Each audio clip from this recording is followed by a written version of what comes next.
കൽപ്പിക്കപ്പെട്ട ആ നോർമലായിട്ടുള്ള കാര്യങ്ങൾ ചെയ്താൽ ഉടമ്പടി വർക്കൗട്ട് ചെയ്യത്തില്ല. ഇതെല്ലാം ക്രിസ്തുവിൻ്റെ പേരിലാണ് നിങ്ങൾ ചെയ്യണമെങ്കിൽ റീഫണ്ട് ചെയ്യും. ബ്ലെസ്സിങ് ആൻഡ് ഗ്രേസ് വ്യത്യാസമുണ്ട്. കൃപ അവൻ്റെ നാമത്തിൻ്റെ തൽഭവമോ തത്സമവുമായി, അതുകൊണ്ട് അവൻ്റെ നാമത്തെ മഹത്വപ്പെടുത്തിയാൽ ഓട്ടോമാറ്റിക്കായിട്ട് കൃപ നമ്മളിലേക്ക് വഴിഞ്ഞൊഴുകും.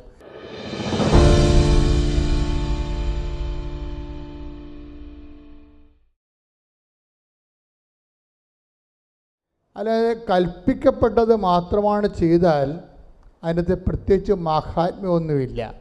ഇപ്പം നിങ്ങൾ കല്യാണം കഴിക്കുന്നു, നിങ്ങൾക്ക് മക്കളുണ്ടാകുന്നു, മക്കളെ നിങ്ങളെ പഠിപ്പിക്കുന്നു, അവർക്ക് വേണ്ടി നിങ്ങൾ ഉറക്കം നിൽക്കുന്നു, 12 മണി വരെ അവരുടെ കൂടെ ഇരുന്ന് അവരെ പഠിപ്പിക്കുന്നു, രാവിലെ അവരെ കുഞ്ഞുങ്ങളെ കുളിപ്പിക്കുന്നു, പണ്ടിയെ കൊണ്ട് ആക്കുന്നു, തിരിച്ചു കൊണ്ടുവരുന്നവരെ അവർക്ക് വേണ്ടി പ്രാർത്ഥിക്കുന്നു.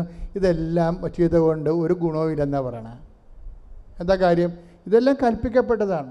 നിങ്ങളുടെ നിലനിൽപ്പിന് വേണ്ടി, കുടുംബത്തെ നിലനിൽപ്പിന് വേണ്ടി കാട്ടിക്കൂട്ടുന്ന സ്വാഭാവികമായ മനുഷ്യപ്രവൃത്തിയാണ്. കൽപ്പിക്കപ്പെട്ടതെല്ലാം ചെയ്തതിന് ശേഷം ഇതെല്ലാം കൽപ്പിക്കപ്പെട്ട ഒരു അമ്മയെന്ന രീതിയിൽ, അപ്പനെന്ന രീതിയിൽ കൽപ്പിക്കപ്പെട്ട കാര്യങ്ങളാണ്. കൽപ്പിക്കപ്പെട്ട ആ നോർമലായിട്ടുള്ള കാര്യങ്ങൾ ചെയ്താൽ ഉടമ്പടി വർക്കൗട്ട് ചെയ്യത്തില്ല. നിങ്ങൾ ചോദിക്കും, ഞാൻ ഭർത്താവിന് നോക്കണില്ലേ, എൻ്റെ കടമയല്ലേ അത്? ശരിയാണ്, കൽപ്പിക്കപ്പെട്ടതാണത്. എൻ്റെ ഭർത്താവിനെ കിടപ്പ് രോഗിയല്ലേ, അപ്പോൾ ഞാനത് നോക്കുന്നില്ലേ? ഞാൻ തന്നെ വേലയെടുത്ത് കൊണ്ടുവന്ന് ഭർത്താവിന് ഭക്ഷണം കൊടുക്കണില്ലേ, മരുന്നിന് കൊടുക്കണില്ലേ, എല്ലാം ഞാൻ ചെയ്യണില്ലേ? നിങ്ങൾക്ക് ബാർഗെയിൻ ചെയ്യാൻ പറ്റത്തില്ല. കാര്യം ഇതെല്ലാം കൽപ്പിക്കപ്പെട്ടതാണ്. ഇതെല്ലാം ക്രിസ്തുവിൻ്റെ പേരിലാണ് നിങ്ങൾ ചെയ്യണമെങ്കിൽ റീഫണ്ട് ചെയ്യും. വേറെ നിങ്ങൾ ആ ഭർത്താവ് എഴുന്നേറ്റ് വന്നിട്ട് നിങ്ങളുടെ വീട്ടിൽ ജോലി ചെയ്യാം, നിങ്ങൾക്ക് കുറച്ചുകൂടി ആശ്വാസം ഉണ്ടാകുമെന്ന് പറഞ്ഞാൽ അത് നിങ്ങളുടെ പേരിലായിപ്പോവും. മനസ്സിലായില്ലേ? അതായത് ബ്ലെസ്സിങ് ആൻഡ് ഗ്രേസ് വ്യത്യാസമുണ്ട്. ഗ്രേസ് എന്ന് പറയണത് ക്രിസ്തുവിൽ നിന്നുണ്ടായതാണ്. നിങ്ങൾക്കറിയാമല്ലോ ഗ്രേസിൻ്റെ കാര്യം. അനുഗ്രഹം ദൈവം ആദ്യം മനുഷ്യനെ സൃഷ്ടിച്ചപ്പോൾ തന്നെ ഉണ്ടായതാണ് അനുഗ്രഹം. അതിനുവേണ്ടി എക്സ്ട്രാ ആയിട്ട് ആരും വർക്ക് ചെയ്യേണ്ട കാര്യമില്ല. അത് ആർക്കും കിട്ടും, നിരീശ്വരവാദിക്കും അനുഗ്രഹം കിട്ടും. അവൻ ജനിച്ചു പോയില്ലേ, അപ്പോൾ ജനിച്ചപ്പോൾ ദൈവം അതിൻ്റെ ഉത്തരവാദിത്വം ഏറ്റെടുത്തുകൊണ്ട് അവന് ബുദ്ധി കൊടുത്തിട്ടുണ്ട്, കഴിവ് കൊടുത്തിട്ടുണ്ട്, എല്ലാ കഴിവും കൊടുത്തിട്ടുണ്ട്, ഒരു കുഴപ്പമില്ല. പക്ഷേ കൃപയെന്ന് പറയണത് വേറെയാണ്. കൃപയെന്ന് പറയുന്നത് പവർ ഓഫ് ഗോഡാണ്.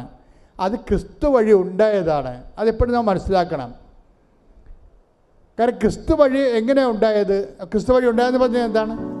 1:17 കൃപയും സത്യവുമാകട്ടെ, പറഞ്ഞ കൃപയും സത്യവുമാകട്ടെ, കൃപയും സത്യവുമാകട്ടെ യേശു ക്രിസ്തു വഴി ഉണ്ടായി. അപ്പൊ യേശു ക്രിസ്തു വഴി ഉണ്ടായതാണ് കൃപ. എങ്ങനെയാണ് ഉണ്ടായത്?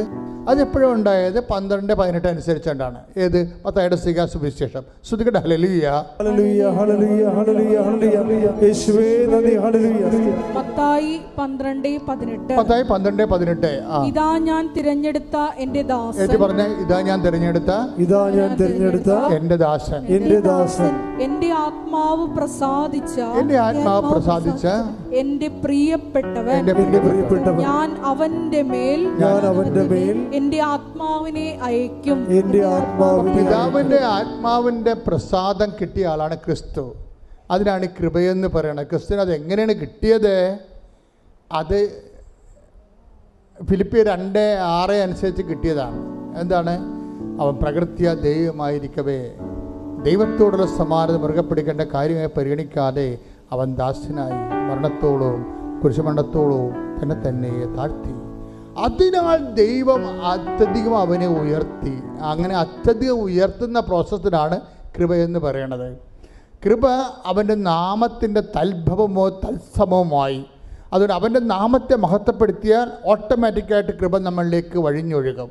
നമ്മൾ ചെയ്യുന്ന എല്ലാ സൽപ്രവൃത്തികളും, കൃപാപര പ്രവൃത്തികളും, പ്രേക്ഷിത പ്രവർത്തനങ്ങളും ഈശോയുടെ നാമത്തെ മഹത്വപ്പെടുത്തിക്കൊണ്ട് കൃപ ആർജിക്കാൻ വേണ്ടിയുള്ള ദൈവത്തിൻ്റെ സംവിധാനത്തിൻ്റെ ഭാഗമാണ്. കൈയിടിച്ച് കർത്താവ്. ഹല്ലേലൂയ, ഹല്ലേലൂയ, ഹല്ലേലൂയ, ഹല്ലേലൂയ.